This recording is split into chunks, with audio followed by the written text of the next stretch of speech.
Good morning, good afternoon, and good evening, everyone. I see people are starting to join the webinar. My name is Benedict Walter. I'm from the Secretariat of the Network for Improving Quality of Care for Maternal Newborns and Child Health. Welcome to what is the second webinar in a series on engaging the private sector for quality of care for maternal and newborn health. This is a series that is co-organized by the Network for Improving Quality of Care for MNCH and the World Health Organization. And really, the objective of this series, as we see the increasing role of private providers in providing care, was to do two things. We wanted to share lessons, experience at country level of what is happening to engage the private sector, what role they are playing, and what kind of mechanisms are in place to make this successful. We also wanted to give the private sector perspective on delivering quality care, what it means for the business model and the challenges they are facing to do so. So today we're looking at India to provide an example with the Together for Health platform, which has been developed by Avengen Health and is supported by Merck for Mothers.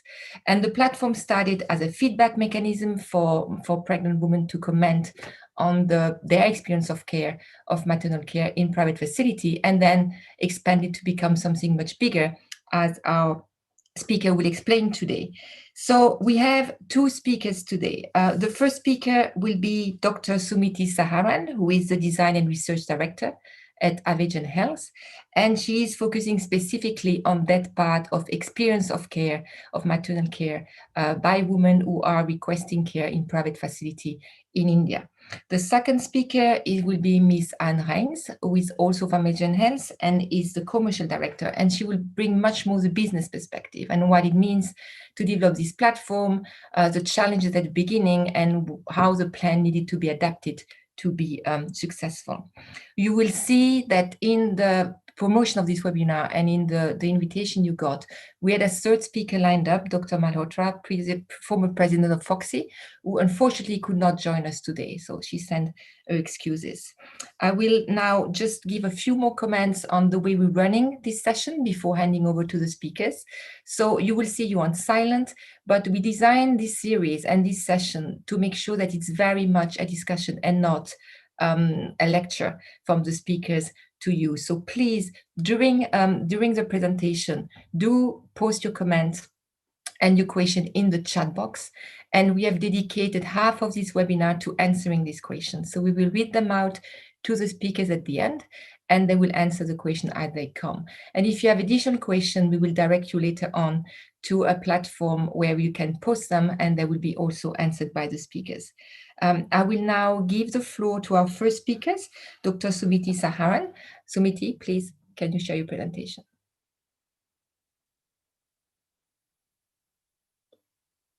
And unmute yourself. Hello, everyone. It's a pleasure to be here. And thank you, Benedict, for the introduction. Can everyone see my presentation? Yes. I'm hoping so. Great. So thank you, first of all, for being a part of this webinar.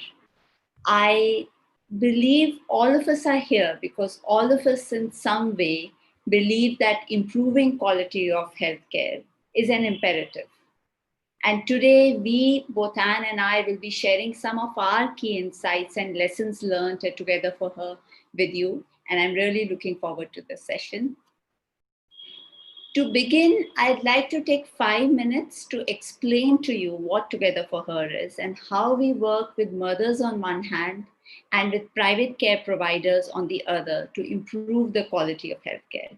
The idea here is for everyone here to have context to who we are and what we do. And following this, I will share with you the 4 key learnings that we believe are critical to successfully creating a market for quality healthcare. Avengen created Together for Her with one simple goal. We want to eliminate preventable maternal deaths. We want to make pregnancy care as it should be. What we envision is really a healthcare ecosystem where every pregnant woman gets access to the support, the guidance and care that she needs to have a healthy and safe pregnancy. And the way we deliver on this vision is through the Together Care program that supports a mother throughout her pregnancy journey and during the early critical postnatal period. This care program has three aspects. Firstly, we support the mother through her pregnancy by giving her personalized information and guidance. And by personalized, I mean it is personalized to her pregnancy stage as well as her health needs. Further, using behavior science as a tool, we motivate her towards positive health behaviors that are optimal for ensuring a healthy pregnancy. And finally, we also ensure that pregnant women have access to remote support throughout their pregnancy so that they are able to voice the concerns they have, ask the questions they have, and get the support that they need. The second aspect of this care program, which is equally important, is a health management platform that we have for the private care providers, hospitals, and NGOs. This platform, by and large, delivers two key goals. On one hand, it allows the care providers to remotely monitor and track and care for the mothers that they have. And this remote monitoring is, I believe, something which is critical in the current post-COVID world that we're seeing. The second component of this platform is that it allows healthcare providers to have a risk stratified view of the mothers so that they can prioritize and they can spend their valuable limited time that they have on the mothers who most need their support.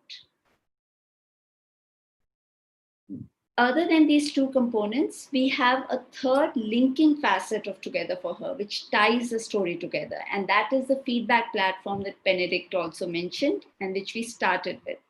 This platform really is aimed at incorporating the mother's delivery experience and creating a quality monitoring mechanism. So through this platform, new mothers can give delivery feedback to their hospitals on 9 WHO-aligned quality of care indicators. These are indicators like whether a mother was able to breastfeed her baby within the first 30 minutes. Did skin-to-skin contact happen? Did she receive respectful care? Did she receive family planning counseling, and so on? And the mother's feedback on these 9 indicators is then transferred on to the care providers and made publicly visible so that the care providers are also empowered to be able to identify the problem areas with quality care and be able to proactively improve the care quality on those indicators on their end. And it is through this Together for Her health ecosystem that I'm very proud to say that we have been able to support more than 100,000 mothers through our partnership with around 100 plus private care providers. And as of today, we have completed the quality feedback loop for over 42,000 deliveries. This journey of Together for Her started close to 4 years back. And if these years have taught me anything, it is that creating a market for quality healthcare is as difficult a challenge as it is critical. And today, Anne and I want to talk about 4 things that have been deterministic in our journey as Together for Her and have been critical for our growth. You know, these are things that we wish we knew at the get-go. And more often than not, these are lessons learned from heart failures. So it is my hope that some of these insights are going to be relevant for you in the work that you are doing and also helpful to further your work in the quality healthcare ecosystem. So let me start with the first one, which is that no matter what work you're doing, whether it is a digital solution that you're working through or it's an on-field intervention, any solution can only be successful if it is delivering clear value to all its stakeholders. In the maternal health ecosystem, and at least for Together for Her, this has meant value for the mothers, value for the private care providers, and value for the payers who are actually funding the solution. These stakeholders might be a little different for you, for each of you, but eventually, whoever your critical stakeholders, your solution needs to deliver value for them. A solution that just solves an ecosystem need is not enough, no matter how critical, how dire, how big that need. Let me explain this with an example or share an experience with you which illustrates this. So when we started out with the feedback platform, the problem that we were solving for was one of need. To be able to raise quality, we needed a transparent quality monitoring mechanism that incorporated the mother's experience. And we designed an elegant solution to address this problem. We created a feedback platform that was aligned to the WHO quality framework, that incorporated the stakeholders in that it was very easy to understand and relevant for mothers on one hand. And we also made sure that it was objective, that it was evidence-based, and most importantly, that it was actionable for the care providers so that quality of care could actually be improved based on the feedback. And if I look at the solution success from the lens of this problem statement, it has been immensely successful. Indeed, our research showed that hospitals who are on this feedback platform, they are able to improve their performance on the quality of care indicators over time. And this improvement is significant. But the question to ask is, was this solution providing value to our stakeholders, the mothers, the providers, and the payers? And well, mothers were not intrinsically motivated to give feedback on their delivery. It wasn't a behavior that they were used to, and it wasn't something that they saw direct value in. Providers, on the other hand, feared feedback since feedback wasn't a part of the healthcare ecosystem when we started. Also, the solution wasn't solving any of their pressing day-to-day concerns. And without having then buy-in from mothers or providers, we at Together for Her had a problem, which was that scaling the solution didn't get any easier for us. It wasn't getting easier. We were constantly having to push to get more and more reviews.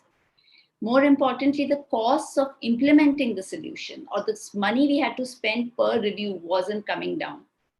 And consequently, the value for our payers was also not going to be realized.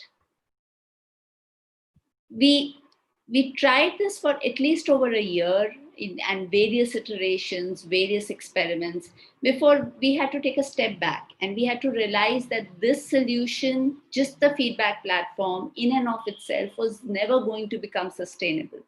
And we needed to evolve Together for Her into something that not only addressed a larger maternal health need, but also delivered very distinct, tangible value to our key stakeholders. And let me jump ahead a couple of years and share another example or another experience where we have gotten some of this right. And I think this example also demonstrates how one can, with limited resources and within limited time, assess if your solution is actually providing value. So when we were conceptualizing the care program that I explained a couple of slides back to you, a core value hypothesis that we were starting out with was that pregnant women want personalized guidance through pregnancy, want being the key word here. To test this, instead of going outright and just building the solution, we decided to design a pilot offline telecare program. This was a program that tested our hypothesis. It delivered personalized information to mothers throughout their pregnancy through telephonic calls. This information included everything from nutrition to birthing preparedness, to breastfeeding, to baby care after delivery. And when we designed this offline program and launched it, we focused on two key metrics to track. One, do mothers find value in the solution? And if they did, we should see it in the qualitative feedback we get from them, yes, but we should also see it quantitatively in the number of mothers who were completing the program.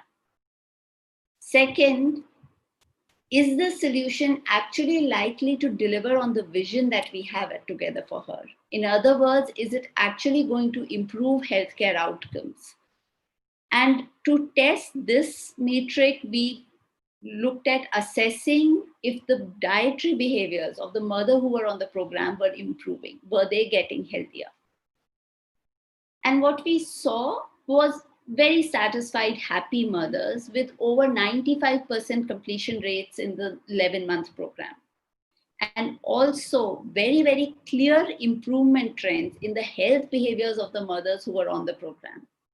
To pick one example, the number of mothers who were eating a minimum recommended nutritious diet went from 60% at the onset of program to 100% a couple of months down. And it was when we were armed with these insights and when we had the assurance that this solution was going to be of clear value to mothers, that we actually spent the effort, the time to design the Mother app, reworking the same content, the same information into now what was a more smarter, more scalable, and more cost-effective digital care program.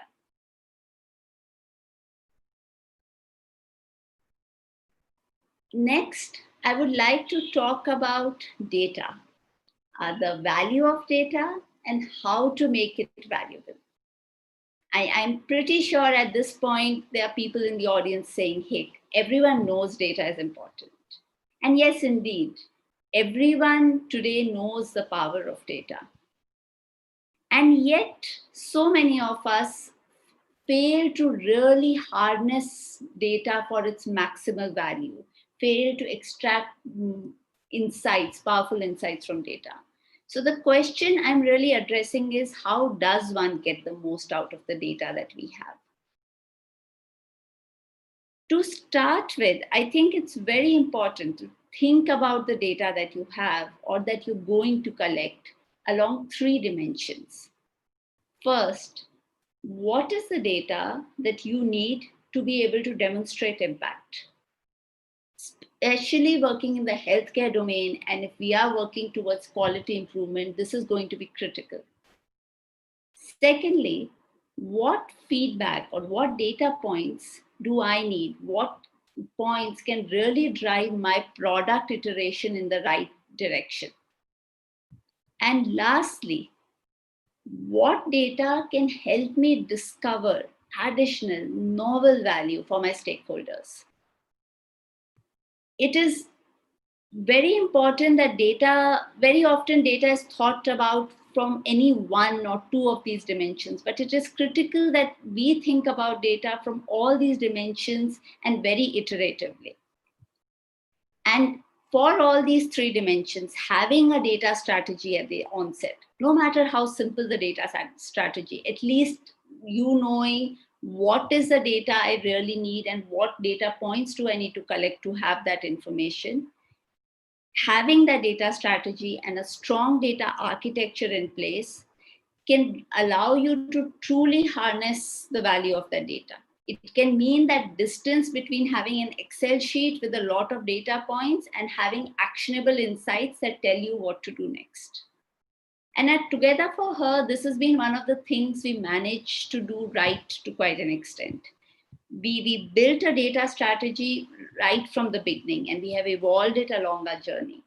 And having that strategy and having a solid data architecture has allowed us to really evolve our product in the last couple of years, learning from the data to make Together for Her better. For instance, one of the recent ways in which we have been able to leverage data is risk stratification of mothers. Based on clinical data of the mothers who joined the care program, we are able to risk stratify them into low, medium, and high risk for preterm delivery.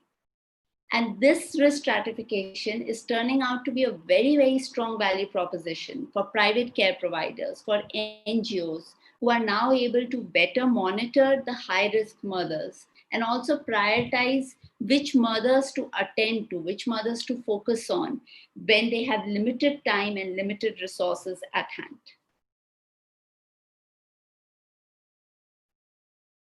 I would now like to invite my colleague, Anne Ryans, to talk about another critical insight. She'll be discussing some of the key business insights, especially when you are out there and you're trying to create a solution, what do you focus on? What comes first? Yes, thank you, Suniti. Am I audible to everyone? Yes, Anne. Great. Yes, a third learning that we painfully made, rather painfully, was about whether to focus on the product or whether to focus on distribution. Because what comes first when you start a new initiative? If you look at this list, do you first design a great product, figure out the sustainability? Do you look at your data architecture, or do you work on how to market and sell it? Or do you first think about how you're going to demonstrate impact? And I think where most people start is with a product idea or an idea how they're going to change the world. And that is exactly how we started as well. We built the platform and then we started to look for who would want to use it or buy it. And that is where we went wrong. You need some level of a minimal viable product to test your value proposition and to be able to go to market.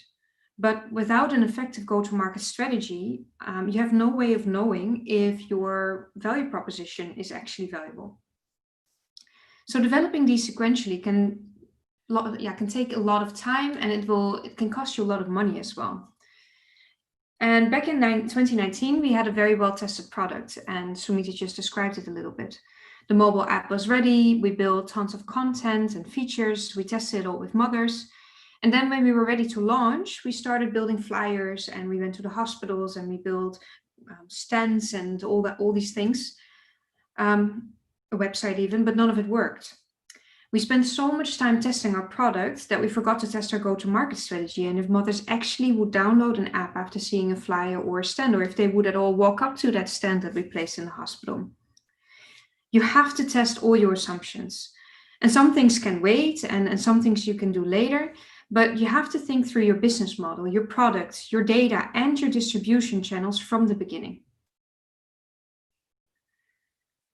The fourth and the final key learning that we made over the last few years is about the payer and how to build a sustainable business model.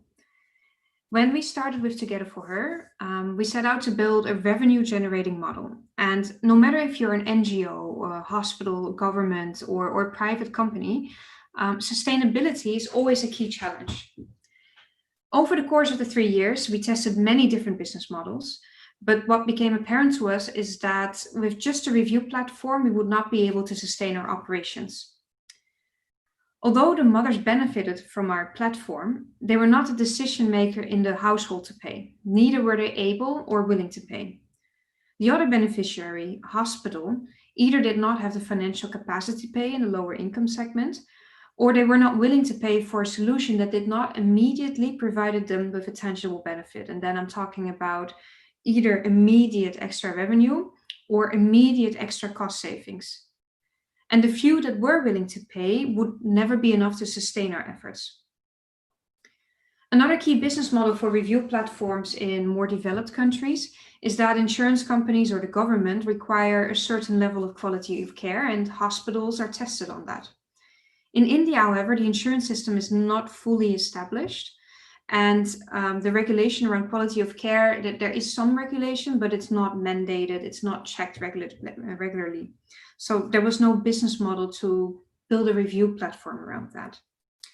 We're still looking at corporates and research organizations and all of the above, by the way, but the amount that they might be willing to pay and that these guys have all in common will probably not be enough to sustain Together for Her sustainably. So very soon in the journey of Together for Her, we therefore saw the need that we had to build a platform instead of just one solution for maternal health care. And especially in software, where the fixed costs are relatively high and the margins are relatively thin, we really saw that was the only solution to really make sure that we would be independent of grants.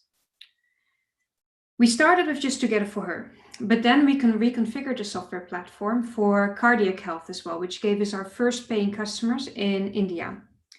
However, as the willingness to pay in India was very limited, we tried our luck in the UK market and we got our first NHS client.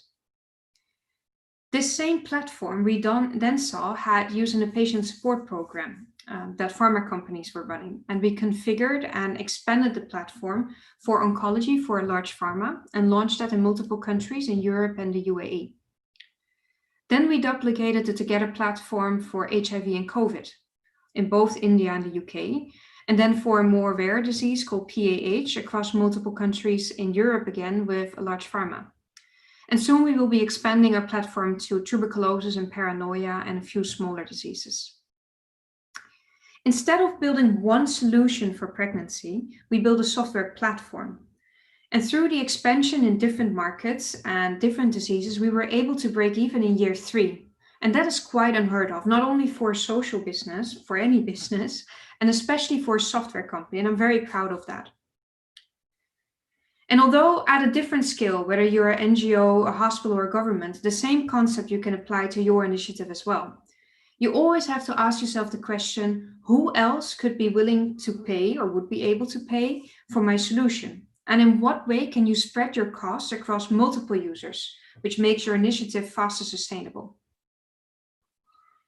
So we're a social business now.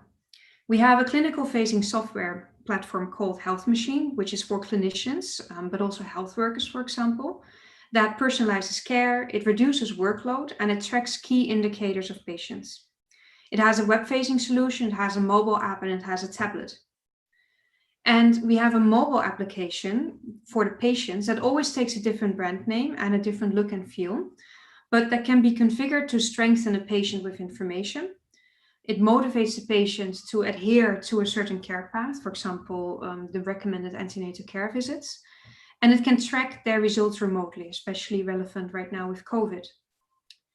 And we have built a powerful analytics tool behind it that is able to do risk stratification, but also predictive analytics. And that really makes this platform capable of improving health outcomes. We now work with leading hospitals, NGOs, insurances, and pharma companies from across the world. We always charge a setup fee and we have a license fee per user. And we work mainly in 3 chronic diseases plus multiple rare diseases. And this allows us to be really a social business. We generate significant revenue in the markets that can pay for it. And since last year, we're profitable. And with that money, we can then reinvest this in markets that are not able yet or not willing yet to pay for it, like Kenya, for example, or India.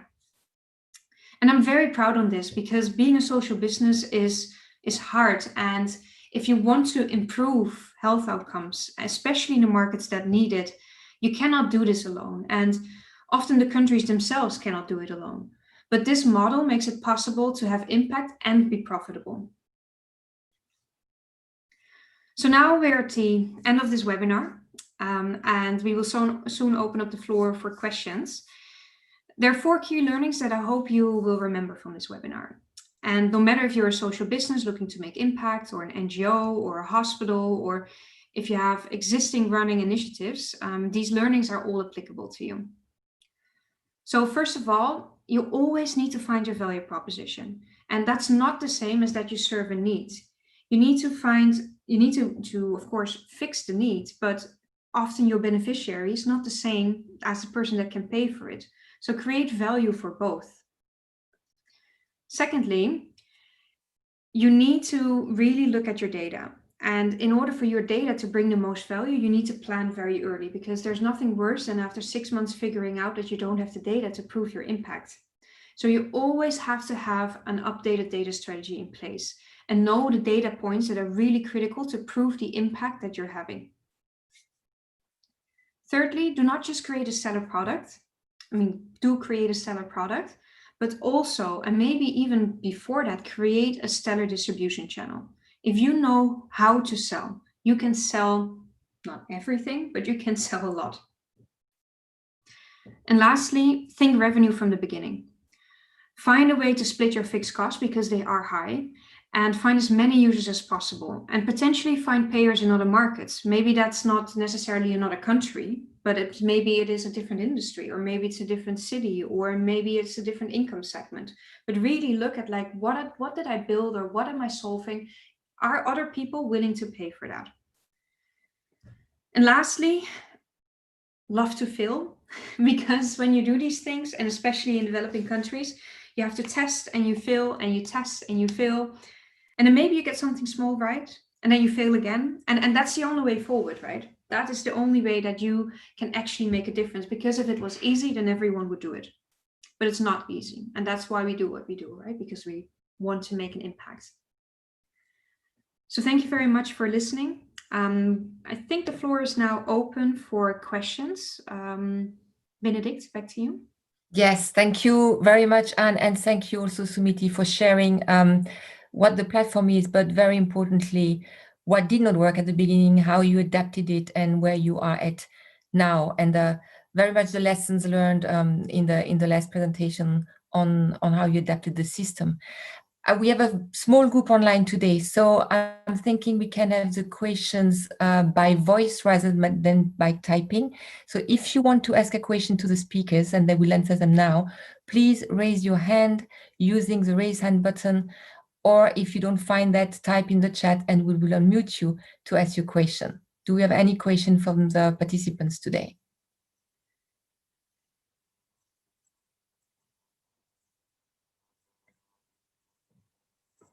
I see one hand raised by Rajesh Mehta. Rajesh, I have unmuted you. Or you can unmute you, sorry. Yeah, sure.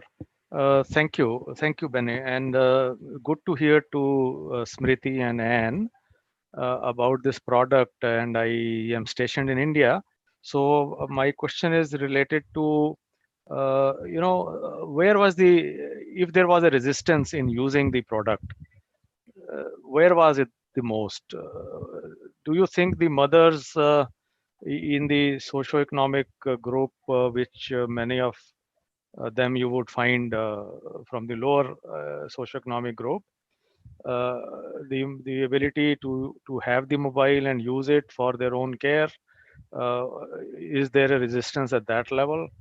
Is there a resistance at the health provider level? Does it challenge them to also be prepared for a negative feedback and the possibilities of some punitive action?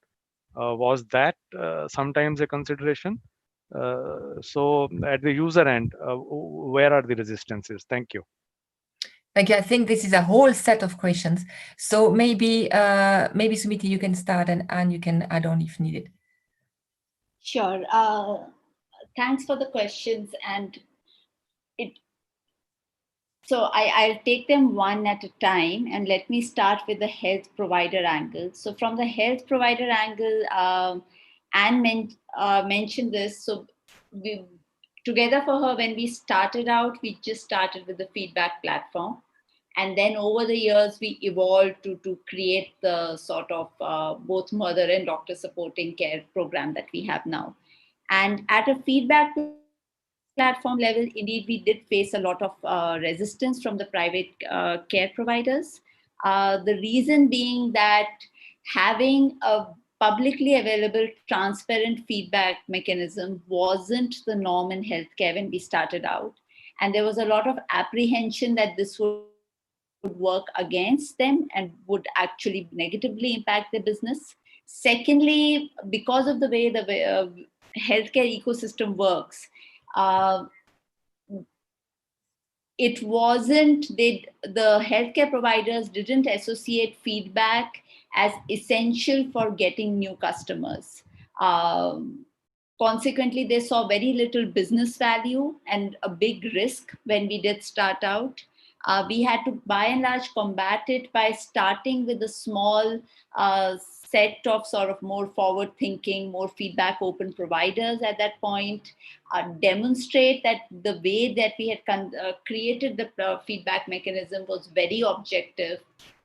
And then when those ratings started getting public and doctors started actually seeing that, hey, this is actually very evidence-backed, this is pretty reasonable, it is not biased against me for something that I'm not doing.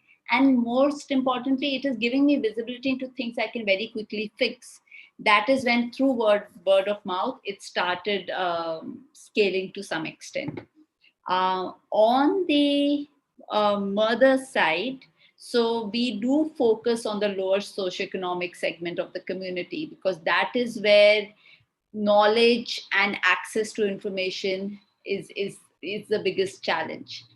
And there, I wouldn't say it was resistance so much, but we had to do two things. It took us a while to figure out a way to communicate with them such that they would understand.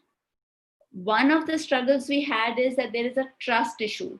They are not used to using digital interfaces for getting health information.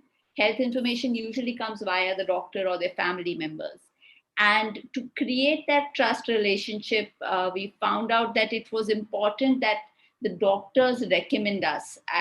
Also, we use a lot of doctors in the videos in our care program right now, so that that trust relationship is found. But that also took us some amount of testing and figuring out.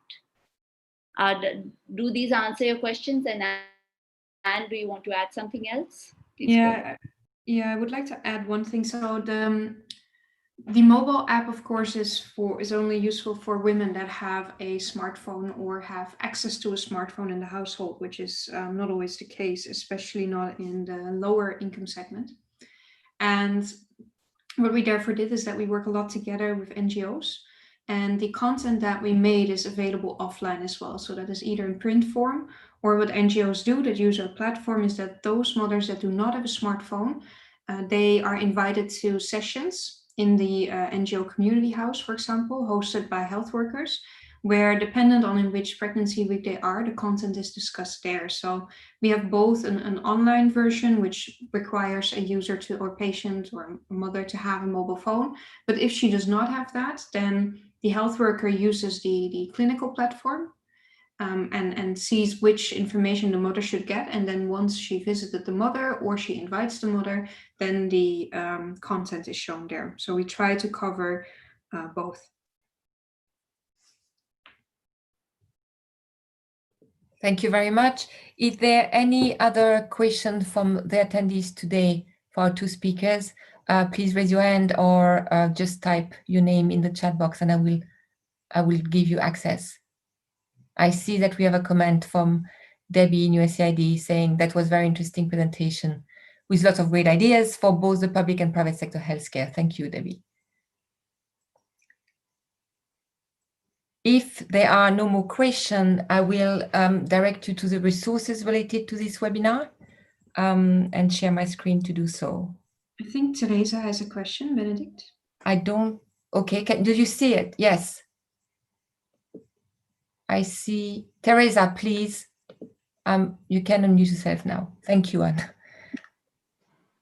Thank you, Anne and Sumiti, for this really inspiring and amazing product development and impact. And one question that pops up in my mind, just because I'm extremely inspired by this success story and by the attention that you put in measuring the impact since the beginning of your product realization. I was wondering, do you have an estimation of the number of lives that you have saved with your intervention? Since you mentioned like reducing mother and child mortality, I know that is a really tricky data point to measure. I was just wondering if you consider that and if you have any proxies along those lines. Very good question, Teresa. No, so we don't. The succinct answer is that we currently haven't done an evaluation either from an quality of life years. The DALI evaluation is not done yet. What we have evaluated is, so as I said, we started with just the feedback platform, and over there, the more relevant analysis was to look at if the quality of care at the private care providers was actually improving, in terms of were more hospitals now giving breastfeeding counseling, giving skin-to-skin contact. So we, for the first 2 years, that is where we have focused our analysis. The Together Care program has been launched now, and looking at the way we currently have our impact strategy structured is to look at if at a basic level, do mothers' knowledge increase? Secondly, do we see a change in their health behavior? So looking at two things specifically, their dietary behavior, and secondly, their antenatal care utilization. And the third is then health outcomes, which is, as you might understand, a larger, longer term study that we do need to do for that. So we would like to reach a certain scale before we do conduct that impact evaluation. Obviously, in terms of the data points, we are collecting all the relevant data points that would enable us to do the evaluation when we've reached a certain size. Thank you. Really exciting work. Thank you, Teresa. Thank you very much. I see no further question at this point.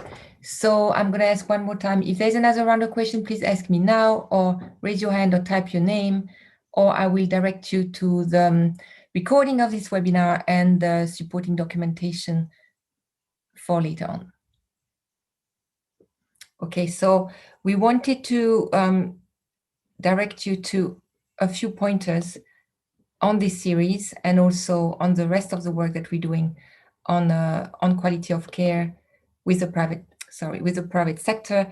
And there are different ways of doing this. The first is to check out the new initiative from the Quality of Care Network on engaging the private sector, and you have a short link there.